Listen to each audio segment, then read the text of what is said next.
Hello, good morning everybody. Once again I am Asutosh with the new topic. आज हम लोग parallel plate capacitor का capacitance निकालेंगे different cases में। ठीक है, पैरेलल प्लेट कैपेसिटर का कैपेसिटेंस। तो आप पहले हम पैरेलल प्लेट कैपेसिटर बनाएं। तो इसमें हम लोग दो प्लेट लेते हैं। एक प्लेट इधर ले लिए, इसको हम लोग पहला प्लेट का नाम दिए फर्स्ट प्लेट, और ये दूसरा प्लेट हो गया सेकंड प्लेट। ठीक है, तो दोनों एक दूसरे के पैरेलल है, इसलिए नाम पड़ गया पैरेलल प्लेट कैपेसिटर। जो हम प्लेट लिए हैं उसका क्रॉस सेक्शनल एरिया ए मान ले रहे हैं, दोनों का एरिया ए है, और इन दोनों प्लेट के बीच का जो सेपरेशन है वो मेरा डी है। ठीक है, अब पहले प्लेट पे हमने चार्ज डाला प्लस क्यू, इस तरह से डाले कि सरफेस चार्ज डेंसिटी इसका सिग्मा है, मतलब यूनिट एरिया में सिग्मा चार्ज। तो इस प्लेट पे माइनस चार्ज नज़दीक वाले किनारे पे इंड्यूस होगा और दूर वाले किनारे पे प्लस क्यू इंड्यूस होगा, जिसको हम अर्थिंग से भीतर भेज दिए। ठीक है, तो plus Q minus Q charge हो गया, बीच का सेपरेशन डी हो गया, प्लेट का एरिया ए हो गया। अब हमें इस कैपेसिटर का कैपेसिटेंस निकालना है। तो कैपेसिटेंस हम कैसे निकालेंगे? तो कैपेसिटेंस निकालने के लिए आपके पास फॉर्मूला है, C का जो वैल्यू है वो Q divided by V1 minus V2 होता है। मतलब जो चार्ज आप डाले हैं और दोनों प्लेट के बीच का पोटेंशियल डिफरेंस कितना है। ठीक है, तो हमें कैपेसिटेंस निकल जाएगा।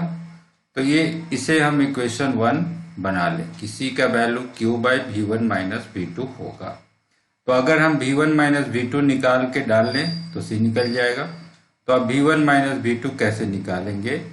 तो हम पोटेंशियल डिफरेंस के मेन डिफाइनिंग इक्वेशन से स्टार्ट करें।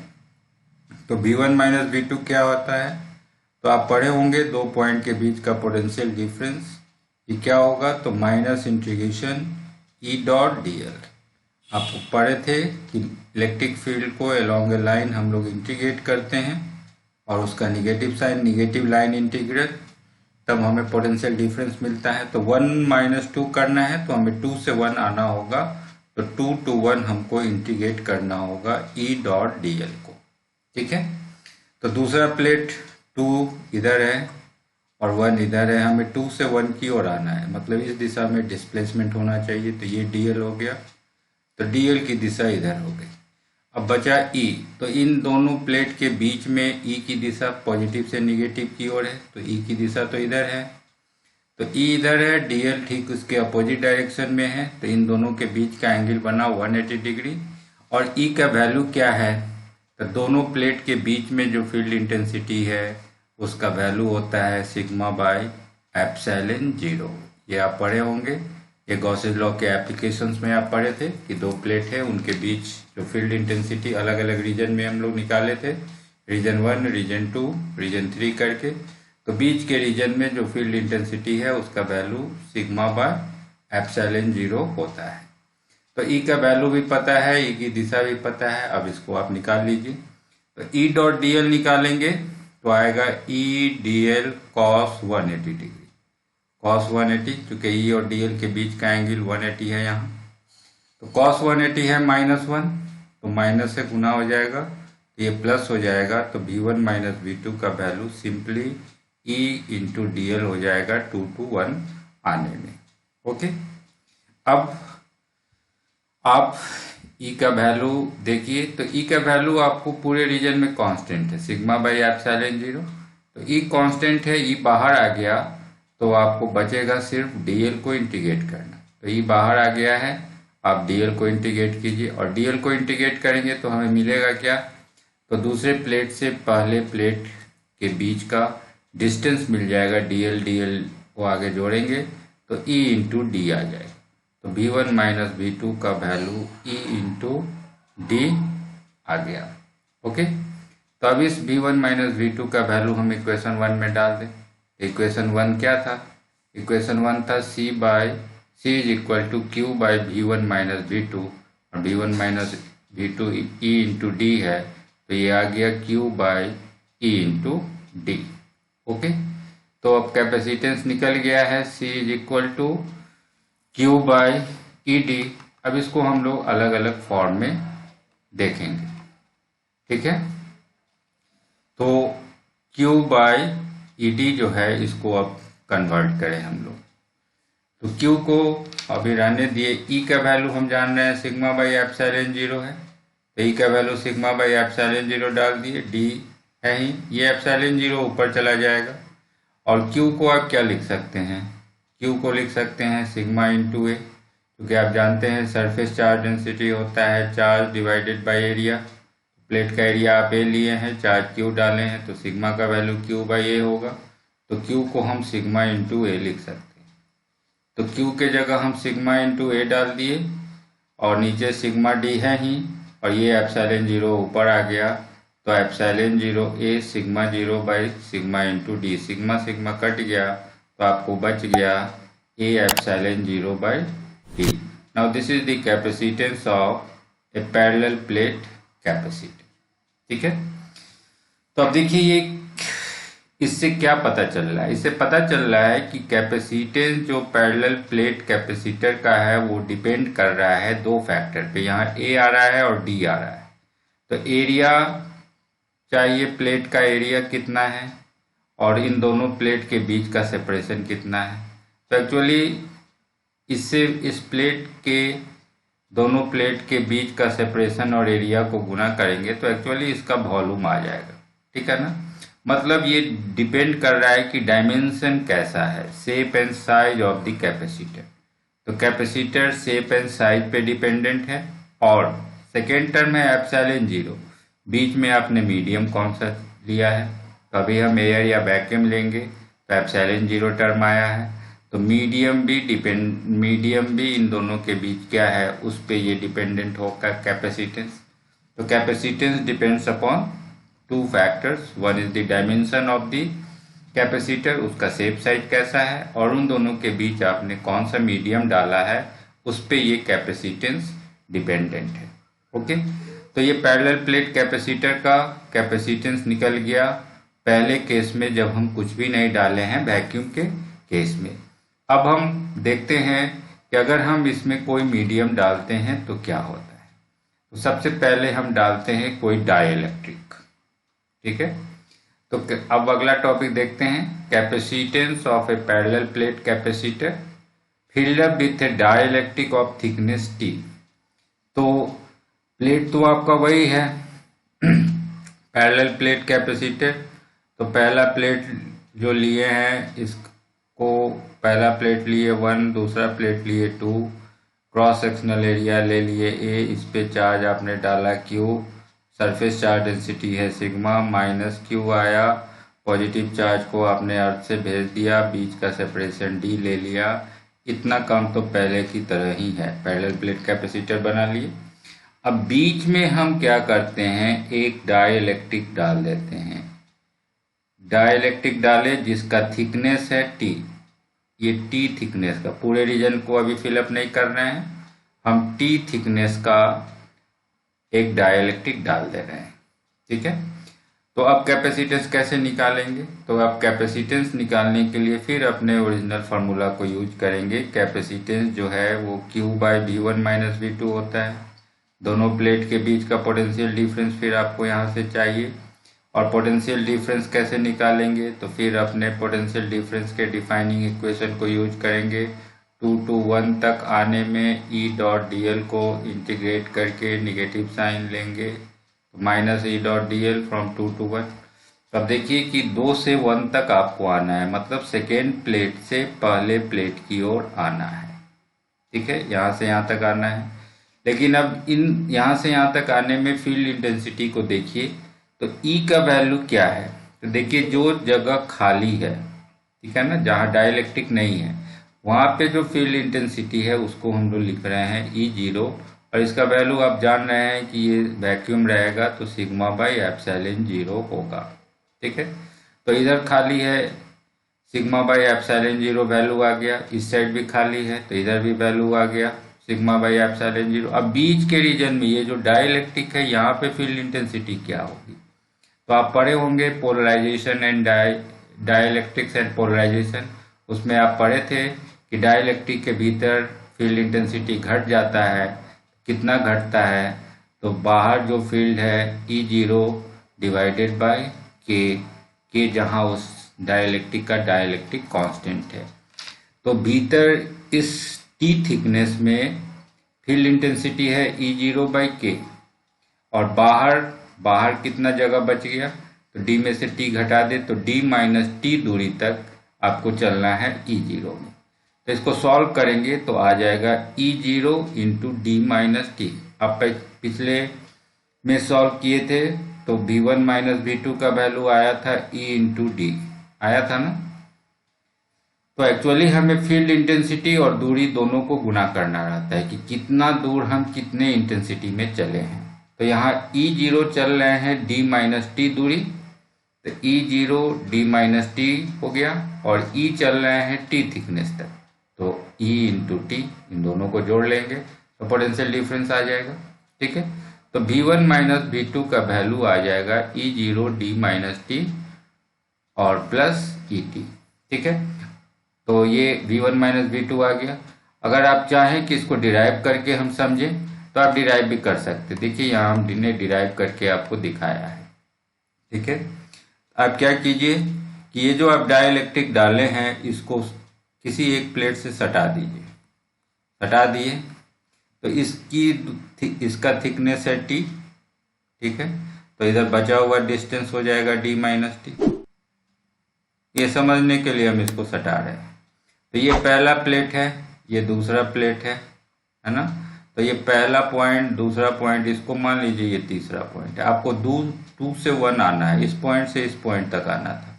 तो आप इसको कह सकते हैं कि हम 2 से पहले 3 तक आए और फिर 3 से 1 तक आए। ठीक है, और तब पोटेंशियल डिफरेंस निकालें। तो आपको पता है कि इस डाइलेक्ट्रिक के भीतर जो फील्ड इंटेंसिटी है वो घटा हुआ है, वैल्यू उसका है E0 डिवाइडेड बाई के, और इधर जो वैक्यूम है उसमें मेरा E0 का वैल्यू है सिग्मा बाय एप्सिलॉन 0। आपको आना है 2 से 1 तक, मतलब DL इस दिशा में। ठीक है, E की दिशा पता है, E की दिशा पॉजिटिव प्लेट से नेगेटिव प्लेट की ओर है, लेकिन DL हम उल्टे दिशा में आ रहे हैं, तो E और DL के बीच का एंगल हमेशा 180 डिग्री बन रहा है। तो इसी कंसेप्ट को हम यूज करें, तो इतने कंसेप्ट को यूज करने के लिए आप देखिए V1 माइनस V2 को हम क्या लिखेंगे। तो V1 माइनस V2 जो है उसको आप लिखेंगे minus integration 2 to 1 E dot DL लिखेंगे।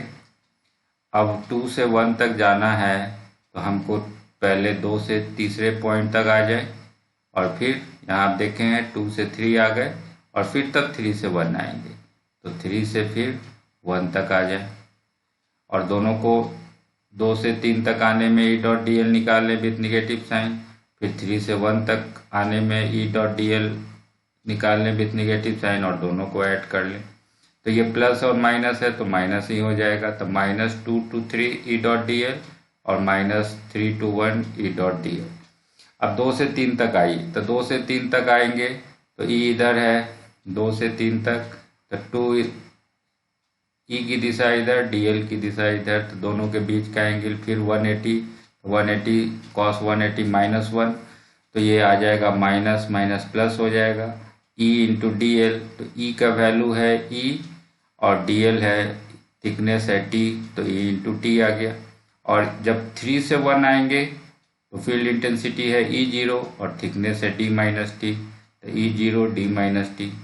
तो फिर आपको यही रिजल्ट डायरेक्ट आ जाएगा। तो इस तरह से हम इसको डिराइव कर सकते हैं।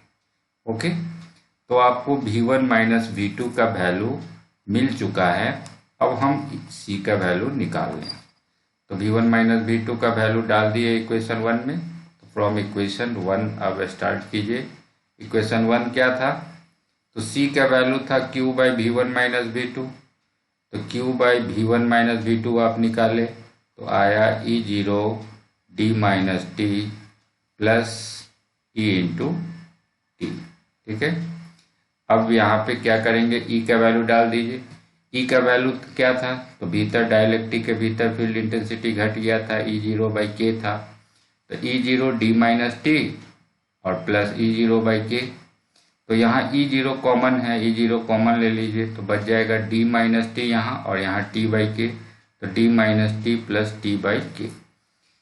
इतना रिजल्ट आ गया। अब आप Q को चेंज कर लीजिए। Q को चेंज करेंगे तो क्या होगा, चार्ज को हम लिख सकते हैं सिग्मा इंटू ए, तो Q हो गया सिग्मा इंटू ए, और E0 का value sigma by epsilon zero, sigma sigma cut जाएगा, ये एप्सिलॉन जीरो फिर ऊपर चला जाएगा तो ऊपर बच जाएगा ए एप्सिलॉन जीरो, और नीचे बच गया d minus T plus T by के।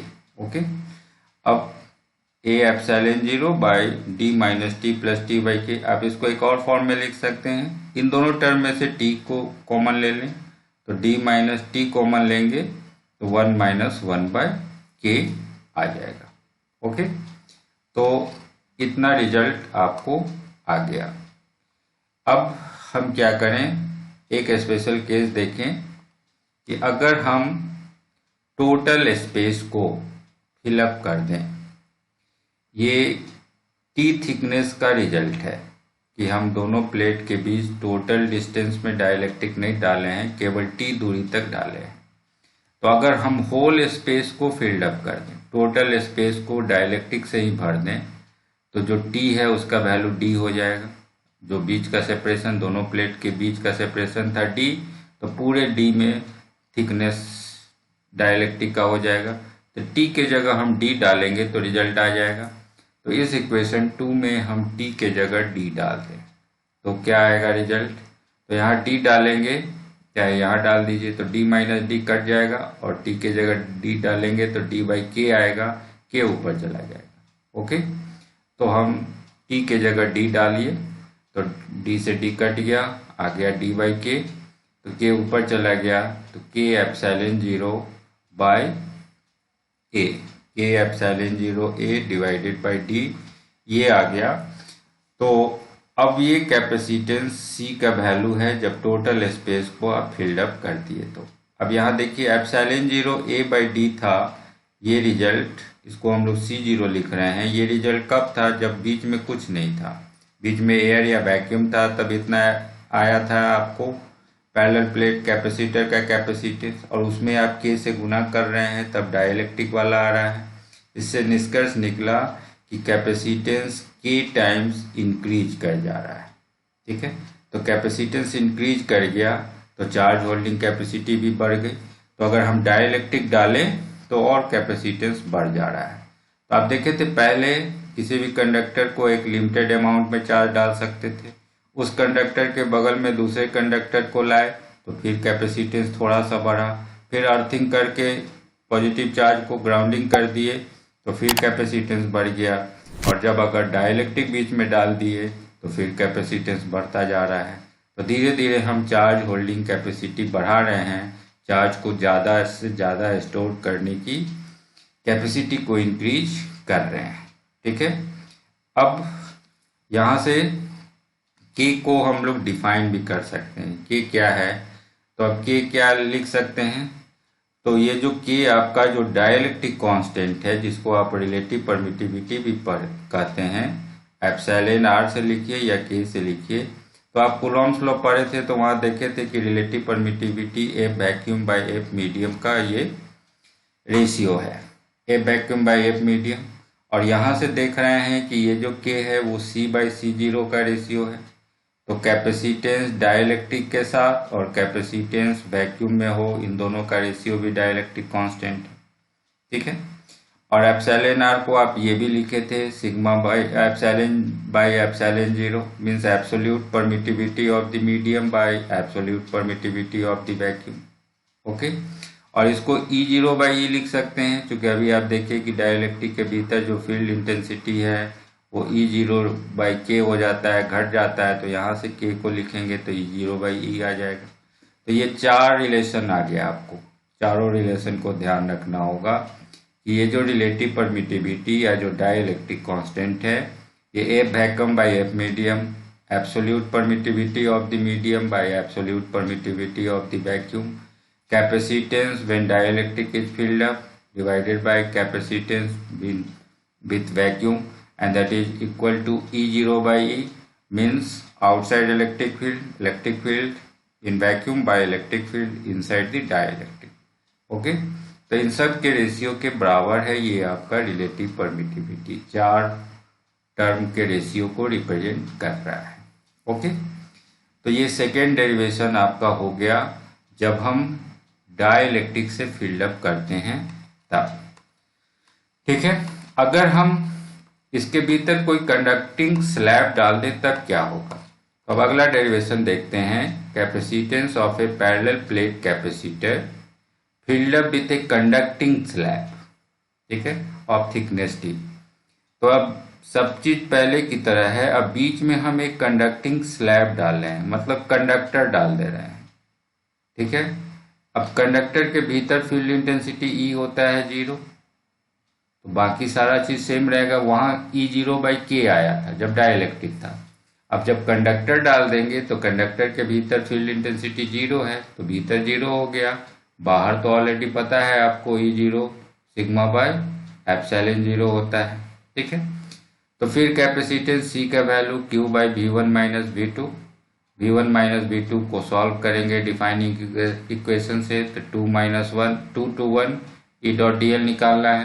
तो इतना दूर में फील्ड इंटेंसिटी है ही नहीं, तो हमें क्या करना होगा, T तक नहीं है तो D - T तक चलना है E0 में, तो सीधे हो गया E0 × D - T। तो V1 - V2 का वैल्यू E0 D - T। अब इसका वैल्यू हम इक्वेशन 1 में डाल दें तो काम हो जाएगा। तो फ्रॉम इक्वेशन 1 अब C का वैल्यू Q/V1 - V2 है E0 D - T, तो Q/E0 D - T हो गया। अब Q का वैल्यू डाल दीजिए, Q को हम सिग्मा × A लिख सकते हैं। Q को सिग्मा × A लिख दिए और E0 का वैल्यू आपको पता है σ/ε0, सिग्मा सिग्मा काट दीजिए, ε0 ऊपर चला गया, तो A/ε0/D - T। ओके, तो यहाँ भी देख रहे हैं कि अगर आप कंडक्टर बीच में डालते हैं तो नीचे ये दूरी घट गया तो कैपेसिटेंस बढ़ गया। तो कैपेसिटेंस कंडक्टर डालने से भी बढ़ेगा और इंसुलेटर डालने, डाइलेक्ट्रिक डालने से भी बढ़ेगा। और यहाँ भी स्पेशल केस देखेंगे कि अगर टोटल स्पेस में ही आप कंडक्टिंग स्लैब डालते हैं तो फिर T का वैल्यू D हो जाएगा। तो इस सिचुएशन में क्या होगा, तो अगर हम स्पेशल केस में कहें कि अगर होल स्पेस को हम फिल्ड अप कर दें कंडक्टिंग स्लैब से तो T का वैल्यू D हो जाएगा, और यहाँ D डालेंगे तो D - D 0 हो गया, तो 0 हो गया तो इनफाइनाइट हो गया।